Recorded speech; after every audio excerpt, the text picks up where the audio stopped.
Hey guys, today on ANOKHI Daily Spotlight TV, we'll be speaking to Dr. Rahim Kangi of the Yorkville Integrative Health Clinic about preventative measures and treatments for those in the South Asian community dealing with diabetes. So thank you, Dr. Kangi, for being here with us today. Not a problem. Earlier on the show, we discussed naturopathic medicine, and we know that there's various different elements to it that the public is not necessarily aware of. And I know that vitamin supplements and nutrition is one of them. Can you tell me a little bit about that? Naturopathic medicine is a form of holistic healthcare, so we look at all aspects of disease, so that includes symptoms, emotional health, nutritional profile, and environmental toxins. And as it pertains to diabetes, we focus a lot on nutrition, vitamins, and herbs, because those three together will really improve your quality of life, but also improve your blood sugar measures as well. So speaking of diabetes, I know that I'm quite concerned about that. A lot of us South Asians have diabetes, and you know, our grandparents have diabetes, our parents have diabetes, and we're concerned about getting it too as we get older. So what are some preventative measures that we can take now while we're young that can help, you know, sort of decrease our chances of getting diabetes? Yeah, so that's a great question. And this is the thing, there's so much that you can do for diabetes and even preventing it before you get the label of prediabetes. If you just have a family history of diabetes, or if you're just concerned like you said you are, there's a lot that you can do from your diet. So one thing that I talk about is increasing your fiber, because when we increase fiber, we actually slow down the absorption of sugar into the blood, which is a good thing in terms of maintaining a healthy blood sugar level. So one of the things that I talk about in terms of my patients is increasing your fruit and vegetable intake. So here we have some kale and some red bell peppers.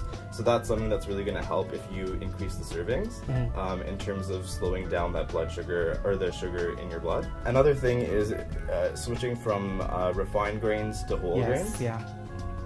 So in the South Asian community, we tend to eat a lot of white basmati rice. So just a simple change of switching from white basmati rice to brown basmati rice can increase your fiber content again. So speaking about fiber, you know, we eat a lot of roti too, you know, that staple in our diet. Is brown flour also an option? Definitely. So switching from the typical refined white flour to brown flour is a better choice, but also looking at the amount of servings that you're having. So having 5 rotis in a day is not maybe a good thing compared to cutting it down to 1 or 2. Okay. So even though it is a whole grain, you still have to limit the amount of servings that you're having. And I do know you have something on this plate that I'm not very fond of. Me neither. Karela, bitter melon. Yeah. So for those of you who are fond of it, Karela, or also known as bitter melon, it can have a dramatic impact in terms of your blood sugar levels, because it actually has a compound in it that normalizes blood sugar. And so high consumption of Karela can help with people who have a risk of diabetes or who are concerned of diabetes. Now the one thing that I want to note is that you have to have a consistent consumption. You can't just have it once a month and expect to have an effect. Okay. If you're like you or me, where we don't like bitter foods, then you could just have it in a supplement form. So another food that can really help with your diabetes risk is red meat. So actually lowering your red meat intake can dramatically improve your risk of diabetes. There was a recent study that showed a high intake of red meat is also correlated with a high risk of diabetes. Exercise is not something I enjoy, but I do know that it's beneficial to our health. How does it relate to diabetes prevention? So exercise, I'm glad that you mentioned that. Exercise is huge in terms of diabetes prevention. One study that I like to quote said that 77% of women who are diabetic could actually prevent their diabetes if they had just maintained a normal weight. So exercise is huge. Even going from no exercise to exercising 3 times a week, just a brisk walk, 30-minute walk, can really improve your outcome of diabetes.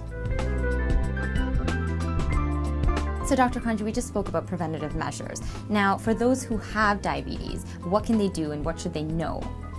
There's a lot that we can do for diabetes treatment. One thing that I like to say is that it's good to have comprehensive care, so having care from your medical doctor in terms of the medications, but also from a naturopathic doctor in terms of nutrition and vitamin support. Absolutely. Another thing that's important is the therapies that we're going to be talking about right now. You should always consult a healthcare practitioner before you start them, because there might be some adjustments to medications that are needed. Okay.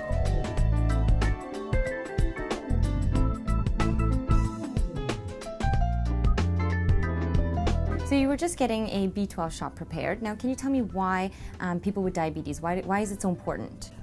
People who have diabetes, they tend to be low in B12. This is because certain diabetic medications actually lower the absorption of B12 in the gut. And as many of you probably know, B12 is important for energy, but it's also important for nerve health, which at the end stages of diabetes is very, very crucial that we maintain good nerve health. So Dr. Kangi, a lot of diabetics prefer drinking Diet Coke over regular Coke. Now, you were telling me that that's not a good option. Yeah, so a lot of diabetics think that having diet soft drinks is a free pass. And yes, it doesn't contain any sugar, but what recent research has showed is that an increased intake of diet soft drinks is correlated with an increased risk of heart disease and stroke. And we know that diabetics, the #1 cause of death is actually heart disease. So in terms of the long term, we want to make sure that your risk of heart disease is decreased, and that means limiting the amount of diet soft drinks that you have. Alternatives are water, herbal teas. Dr. Kangi, thank you so much for taking the time out of your schedule to talk to us about diabetes prevention and its treatment. No problem. And for more of our show, visit ANOKHImedia.com and our YouTube channel. And you can always interact with us on Facebook and Twitter.